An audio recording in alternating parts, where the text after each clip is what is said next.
નમસ્કાર મિત્રો, સ્વાગત છે તમારું અમારી યુટ્યુબ ચેનલ ઉપર.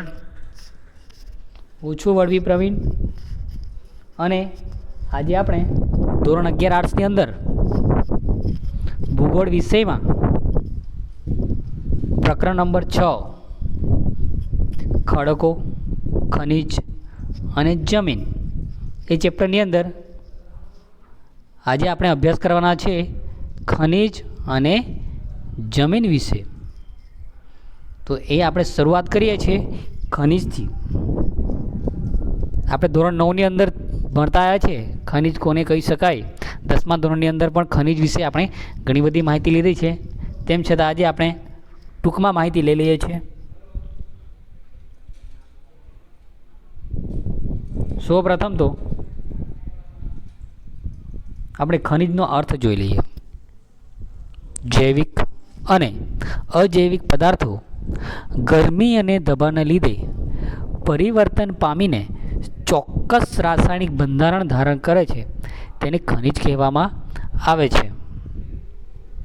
હવે આ જે ખનિજ હોય છે એ ખનિજ કયા પ્રકારના હોય એ બી આપણે સમજવાનો પ્રયત્ન કરીએ કે સ્ફટિકમય બંધારણ, ઘનતા, નક્કરતા, રંગ, ચમક વગેરે ખનિજના મૂળભૂત લક્ષણો છે.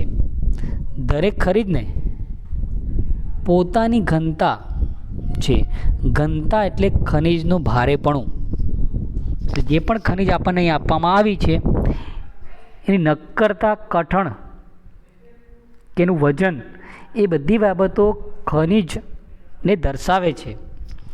હવે ખનિજની નક્કરતા માટે 1 થી 10 સુધીના ક્રમાંક આપવામાં આવ્યા છે, જેની અંદર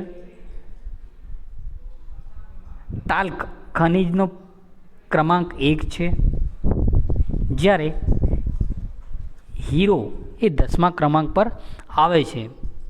એના વચ્ચે ઘણી બધી ખનિજો આવેલી છે, પણ ફક્ત આપણે બે પ્રથમ અને અંતિમ ખનિજનો ક્રમાંક નક્કરતાની દ્રષ્ટિએ નક્કી કરવામાં આવ્યો છે. એની અંદર એક છે ટાલ્ક અને બીજો છે જે 10 નંબર પર આવે છે એ છે હીરો. એની નક્કરતા સૌથી ઓછી કહી શકાય. એના સિવાયના બાકીના જે ખનિજ તત્વો છે એ બધા વધારે કઠણ છે, ભારે છે એવું આપણે કહી શકીએ છીએ. ખનિજની સપાટી સૂર્યપ્રકાશનું પરાવર્તન થાય છે તેના આધારે ચમક નક્કી થાય છે. જે સૂર્યનું પ્રકાશનું જે પરાવર્તન થાય એના આધારે નક્કી કરવામાં આવે છે એની કઈ ખનિજની કેટલી ચમક હોઈ શકે. દરેક ખનિજની ચમક અલગ અલગ જોવા મળે છે. ખનિજો વિવિધ રંગ ધરાવે છે. ખનિજમાં રહેતી અશુદ્ધિઓના પ્રમાણને કારણે તેના રંગ ઘેરા અથવા ઝાંખા બને છે. આમ પ્રાથમિક લક્ષણોને આધારે ખનિજને ધાત્વિક કે અધાત્વિક એમ 2 વિભાગમાં વહેંચવામાં આવે છે, જેમ કે લોખંડ, તાંબુ, સોનું વગેરે જેવા ધાત્વિક ખનિજો છે, જ્યારે પોટાશ, સલ્ફર, નાઇટ્રેટ્સ અને ફ્લોરોસ્ફાર આ અધાત્વિક ખનિજો તરીકે ઓળખવામાં આવે છે.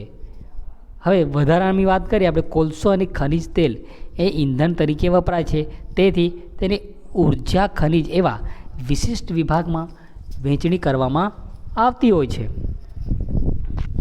બાજુમાં મિત્રો આપણે આકૃતિની અંદર અલગ અલગ પ્રકારની ખનિજો જોઈ શકીએ છીએ.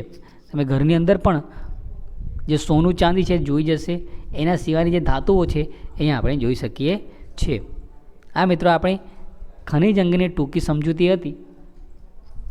હવે આપણે જમીન વિશે અભ્યાસ કરવાના છીએ. હવે એની જ્યારે વાત કરતા હોય તો ખાસ તમે બુક સાથે રાખશો તો તમે એકચ્યુઅલી ખ્યાલ આવશે જમીન કોને કહી શકાય. તો ખડકોની ખુલ્લી સપાટી ઉપર સૂર્યપ્રકાશ, તાપમાન, હિમ, વરસાદ વગેરે બરોના કારણે ખવાણ થતાં ખડકોનો ભૂક્કો બને છે. આ ખડકોમાં જૈવિક દ્રવ્યો, હવા અને પાણી ભળવાથી જમીન બને છે. માની લો કે કોઈ પ્રકારનો એક પથ્થર છે મિત્રો. હવે આ જે પથ્થર છે એ પથ્થર પર સૂર્યનો પ્રકાશ, તાપમાન, પછી વરસાદ પડવાના કારણે જે આના ટુકડા થાય છે, આના જે અલગ અલગ પ્રકારના આપણે ટુકડા જોઈ શકીએ છીએ, આવા જે ટુકડા થાય છે એ ટુકડા ઉપર ખાસ આપણે વિચારીએ કે જૈવિક દ્રવ્યો એટલે જૈવિક દ્રવ્યોની અંદર આપણે અલગ અલગ પ્રકારની વનસ્પતિઓનો ભૂક્કો હોય કે જે વિવિધ પ્રકારની વસ્તુઓ છે એની અસર થવાથી જે બને છે તેને જમીન તરીકે ઓળખવામાં આવે છે. મિત્રો, જમીનના આપણે કેટલાક લક્ષણો પણ જોઈ લઈએ. એ પહેલાં જમીન એક સાદી વ્યાખ્યા આપણે સમજવાનો પ્રયત્ન કરીએ છીએ. આબોહવાની અસરના પરિણામે તળ ખડકોના ખવાણથી બનતા ખનિજ દ્રવ્યો અને વનસ્પતિ પ્રાણીજ અવશેષો સડવાથી બનતા જૈવિક દ્રવ્યોથી તૈયાર થયેલા અસંગઠિત પદાર્થોના પાતળા સ્તરને જમીન તરીકે ઓળખવામાં આવે છે. હવે આ જે જમીન છે, જમીનના મુખ્ય આપણે ભૌતિક રીતે 4 લક્ષણો જોઈ શકીએ છીએ. એક છે રંગ, કણ રચના, સ્તર રચના અને કણોની ગોઠવણી. આ રીતે આપણે 4 પ્રકારની અંદર જમીનને સમજવાનો પ્રયત્ન કરીએ. રંગ એ કહેવાય કે જમીનનું સૌથી મહત્ત્વનું લક્ષણ છે, જેની આપણે વાત કરી રહ્યા છીએ. ખનિજ તત્વો તથા ઉત્પત્તિની પ્રક્રિયા પ્રમાણે રંગ બદલાય છે. ઘેરા રંગની માટીમાં જૈવિક દ્રવ્ય વધુ હોય છે. રાતા, પીળા કે બદામી રંગની જમીનમાં લોહ તત્વનું પ્રમાણ વધુ હોય છે. આ મિત્રો ખાસ તમે લખી લેશો કે રાતા, પીળા કે બદામી રંગના જમીનમાં લોહ તત્વનું પ્રમાણ વધારે પ્રમાણમાં આપણને જોવા મળે છે. અલગ અલગ પ્રકારની જમીનમાં બંધારણમાં રેતી, માટીનું પ્રમાણ અલગ અલગ હોય છે. રેતીના કણોનું કદ મોટું અને માટી કણોનું કદ નાનું જોવા મળે છે. તેથી જમીનમાં ભેજનો સંગ્રહ કરવાની ક્ષમતા વધારે રહેલી છે અને તેમાં વધુ ફળદ્રુપતા જોવા મળે છે. જુદા જુદા જમીન કણો પરસ્પર અલગ અલગ ગોઠવાયેલા જોવા મળે છે. તેથી જમીનની કણ ગોઠવણી રચાય છે. આ ગોઠવણીથી જમીનના છિદ્રાળુ નક્કી થાય છે, છિદ્રાળુતા નક્કી થતી હોય છે. આમ વિશિષ્ટ ગોઠવણી કે રચનાથી જમીનમાં હવા, પાણી કે વનસ્પતિમાં મૂળમાં સહેલાથી પ્રવેશ કરી શકાય છે. મિત્રો, આ જમીનને વધુ સરળતાથી સમજવા માટે આપણે જમીનનું પાર્શ્વચિત્ર સમજવાનો પ્રયત્ન કરીશું. જે તમે આકૃતિમાં જોઈ શકો છો કે જમીનનું પાર્શ્વચિત્ર કયા પ્રકારનું છે. એને આપણે A, B, C અને D એ રીતે સ્તર આપવામાં આવ્યા છે. આપણે A, B, C અને આ સ્તર આપ્યા છે. એ સ્તરો દ્વારા આપણે જમીનની જે રચના છે એ રચના સમજવાનો પ્રયત્ન કરીશું.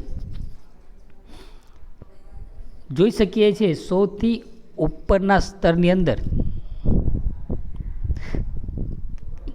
એ પહેલાં આપણે વાત કરી કે જમીનની જે કણ રચના છે, જમીનની કણ ગોઠવણી, રંગની ગોઠવણી વગેરે વિભિન્નતા વર્તાઈ રહી છે. આ જમીન સ્તરોની વાસ્તુચિત્રમાં A, B, C આપણે જે વાત કરી છે એ સમજી લઈએ છીએ. સૌથી ઉપરના સ્તરમાં જમીન કણો સૂક્ષ્મ હોય છે. તેમાં જીવસૃષ્ટિ સૌથી ક્રિયાશીલ, જૈવિક દ્રવ્ય વધુ હોવાથી ફળદ્રુપતા વધુ છે. જે આપણે ઉપલી સપાટી જે જોઈ શકીએ છીએ એ સપાટી ઉપર સૌથી માટીના કણો છે, જમીનના કણો સૂક્ષ્મ હોય છે. હવે એની અંદર જૈવિક દ્રવ્ય વધુ હોવાથી એની ફળદ્રુપતા વધુ છે અને અહીંયા ઉપર જીવસૃષ્ટિ પણ વધારે પ્રમાણમાં જોવા મળે છે. ત્યારબાદ એના પછીનું જે પડ છે જેની આપણે વાત કરીએ છીએ એ પડ છે, એ પડ ઉપર રેતી કે માટીના કણો વધુ પ્રમાણમાં જોવા મળતા હોય છે. અહીં જૈવિક દ્રવ્યનું પ્રમાણ અલ્પ પ્રમાણમાં જોવા મળે છે, માટે તેને ઉપસ્તર પણ કહેવામાં આવે છે.